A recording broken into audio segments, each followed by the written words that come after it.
kalian telah belajar mengenai perdagangan, ekonomi maritim, dan agrikultur. Semua itu termasuk usaha-usaha di bidang ekonomi. Usaha-usaha di bidang ekonomi memiliki tujuan, yaitu terciptanya kesejahteraan di masyarakat secara adil dan merata. Tetapi sampai sekarang masih terdapat kesenjangan atau ketimpangan antara masyarakat berpendapatan tinggi dengan masyarakat berpendapatan rendah. Seperti apartemen mewah bersebelahan dengan lingkungan kumuh. Ini merupakan bukti adanya kesenjangan dalam pendapatan masyarakat. Masalah ini tidak bisa dibiarkan karena akan menimbulkan dampak negatif seperti kriminalitas, peredaran narkoba, dan penyakit sosial lainnya. Untuk mengurangi kesenjangan tersebut, maka pemerintah melakukan redistribusi pendapatan. Apa sih redistribusi pendapatan itu? Redistribusi pendapatan adalah pendistribusian kembali pendapatan masyarakat kelompok kaya kepada masyarakat kelompok miskin, baik berasal dari pajak ataupun pungutan-pungutan lain. Jadi, redistribusi pendapatan merupakan suatu bentuk jaminan sosial dari negara kepada masyarakat. Redistribusi pendapatan dibagi dua, yaitu redistribusi vertikal dan redistribusi horizontal. Redistribusi vertikal ialah kegiatan transfer uang dari orang kaya ke orang miskin. Di sini, jaminan sosial merupakan bentuk dukungan warga masyarakat yang kuat kepada warga masyarakat yang lemah secara ekonomi. Redistribusi ini dilakukan pemerintah atau pribadi, seperti pemungutan pajak kepada masyarakat untuk pembangunan, penggalangan dana untuk korban bencana alam melalui lembaga kemanusiaan. Sedangkan redistribusi horizontal adalah kegiatan transfer uang antar kelompok, seperti dari laki-laki ke perempuan, orang dewasa ke anak-anak, dari remaja ke orang tua. Contohnya, pemberian uang pada saat-saat tertentu, misalnya pembagian uang lebaran, angpau, dan sejenisnya. Dalam rangka mewujudkan program redistribusi pendapatan di Indonesia, pemerintah melakukan beberapa program pemerataan ekonomi. Apa saja program-program tersebut? Yuk disimak. Program redistribusi untuk pemerataan pendapatan di Indonesia seperti program pemberian jaminan akses kebutuhan dasar bagi rakyat bawah, program kredit lunak dan penjaminan kredit berbasis komunitas, pengembangan usaha atau industri kecil. Pemerintah bekerja sama dengan swasta lokal dan asing untuk menjalankan program Corporate Social Responsibility atau CSR. Dan pemerintah konsisten dalam mewujudkan kebijakan penegakan hukum dan keadilan ekonomi. Yang pertama, program pemberian jaminan akses kebutuhan dasar bagi masyarakat. Apa saja kebutuhan dasar manusia? Kebutuhan dasar manusia terdiri dari sandang, pangan, papan, akses kesehatan, dan pendidikan.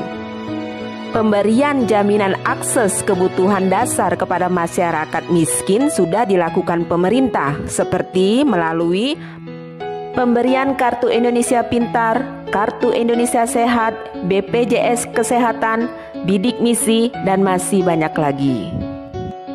2. Program kredit lunak dan penjaminan kredit berbasis komunitas. Program ini bertujuan membantu masyarakat, khususnya usaha mikro dan usaha kecil, melalui peminjaman modal usaha dengan bunga rendah. Program kredit lunak ini dikenal masyarakat dengan nama KUR atau Kredit Usaha Rakyat. Nantinya diharapkan semakin banyak bentuk usaha-usaha dari rakyat yang pada ujungnya dapat menyerap tenaga kerja.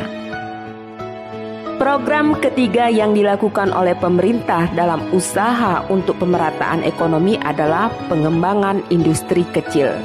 Program ini dikenal dengan nama Program Nasional Pemberdayaan Masyarakat Mandiri Pedesaan atau PNPM PNPM Mandiri Pedesaan.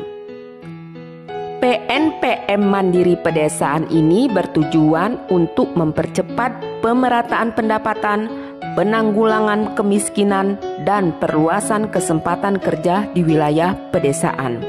Program ini dilakukan untuk lebih mendorong upaya peningkatan kualitas hidup, kesejahteraan, dan kemandirian masyarakat di pedesaan. Program keempat yaitu pemerintah bekerja sama dengan swasta lokal dan asing untuk menjalankan program Corporate Social Responsibility atau CSR. CSR merupakan suatu program yang dilakukan oleh badan usaha swasta maupun milik negara untuk memberikan tanggung jawab sosial kepada lingkungan masyarakat sekitar badan usaha tersebut. Seperti PT Industri Jamu dan Farmasi Sido Muncul Tbk menjadi bapak angkat bagi para UMKM dalam industri jamu. Diharapkan dengan adanya CSR, ekonomi masyarakat bisa meningkat dan terjalin hubungan yang harmonis antara badan usaha dengan lingkungan sekitarnya. Program kelima, pemerintah konsisten dalam mewujudkan kebijakan penegakan hukum dan keadilan ekonomi. Keadilan ekonomi artinya pemerintah memberikan peluang sebesar-besarnya bagi masyarakat untuk melakukan usaha di bidang ekonomi.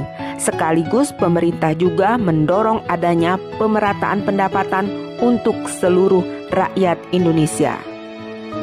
Sedangkan perlindungan hukum yang dilakukan pemerintah yaitu dengan melindungi usaha-usaha kecil dari ancaman monopoli, persaingan yang tidak sehat, dan serbuan produk-produk asing. Lalu, bagaimana cara untuk melaksanakan redistribusi pendapatan di Indonesia? Beberapa alternatif praktik atau beberapa pilihan cara untuk melaksanakan redistribusi pendapatan di Indonesia, antara lain melalui subsidi dan pengenaan pajak. Dalam rangka pendistribusian pendapatan, pemerintah berupaya untuk mendorong usaha kecil dan menengah agar tetap hidup dan memiliki daya saing. Maka dari itu, pemerintah memberikan subsidi baik berupa potongan harga maupun memberikan tambahan modal kepada produsen. Contoh, subsidi pupuk kepada petani dan subsidi BBM bagi kalangan menengah ke bawah. Berikutnya, cara lain yang digunakan pemerintah untuk mendistribusikan pendapatan adalah dengan pengenaan pajak. Pajak merupakan sejumlah uang yang dibayarkan oleh rakyat kepada negara yang sifatnya dapat dipaksakan berdasarkan undang-undang.